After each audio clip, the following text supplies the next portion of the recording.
Yeah, it's been cold and it's continued to be so over the next couple of days. Yeah, watch your kids. I mean, let's be honest, ice is fascinating to a lot of kids because they've probably never seen a pond frozen over. So their natural tendency is to go check it out, maybe try to step on it and break it. So make sure the kids stay away from there, and your pets, because dogs, they just think it's a solid surface. They might just curious. run out Well, there. I saw your post today, and you're saying it's just not continuously cold enough to get it frozen all the way through. It looks icy in the mornings, and then it thaws and refreezes, and that makes for brittle ice. Typically, to walk on ice, you need about 4, 5, 6 inches of ice. Up north, we would measure ice and get to the point where you can even drive a car on it, but that's over 1.5 feet, 2 feet thick. This is nowhere near. An ice shanty on it. Yeah, that's not the kind. We don't have the days and days of below freezing. Though for us, this is pretty cold. That's why you're seeing ice, especially on some of these neighborhood ponds, retention ponds, those kind of things. And even some of the coves on the lake might actually see a little bit of ice on them as well. Pretty chilly in the morning, not as cold as it was this morning. We'll be in the low 20s in many areas, but tomorrow, a little bit of sunshine, but the clouds, they help us out at night, but they don't do us justice during the afternoon because they block the sun out. So temperatures in the low 40s, pretty frigid afternoon. Next couple of days, abnormally cool, about 10 to 12 degrees below average for highs, the morning lows, teens and 20s. So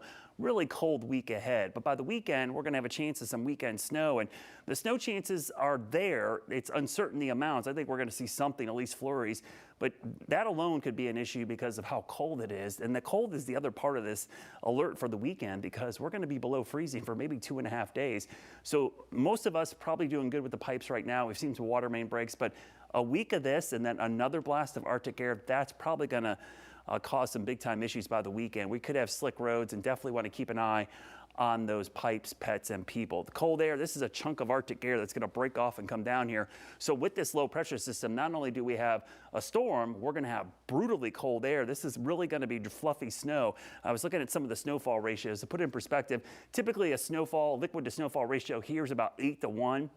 Meaning, you need about 0.8 of an inch to get about an inch of snow. In this case, you're probably going to look at about 17 to 1, meaning 1/10 of an inch of liquid could be almost 2 inches of snow. So it's a pretty significant event. And I think we're going to see it regardless because there's two pieces of energy, one to the south and north, but the northern one just by itself could produce snow. But once they combine on the coast, this becomes a big low pressure system that will provide plenty of energy for snow. So when we look at the probabilities of seeing this, you see the coast has the highest chances, but we're starting to see them increase here across the Charlotte area between 40 and 60%. So pretty significant chance for moderate impacts. And let me show you how this could look with some of our guidance here. And again, this has been trending back west over the last couple of model runs. So you're starting to see that snow creeping closer to us, and also near the coast, a ton of wind. So this will be significant for many folks on the coast. So for us here in the Charlotte area, the snow meter, we're going to bring it out and we're going to put it at a 4 because it's a legit chance of snow.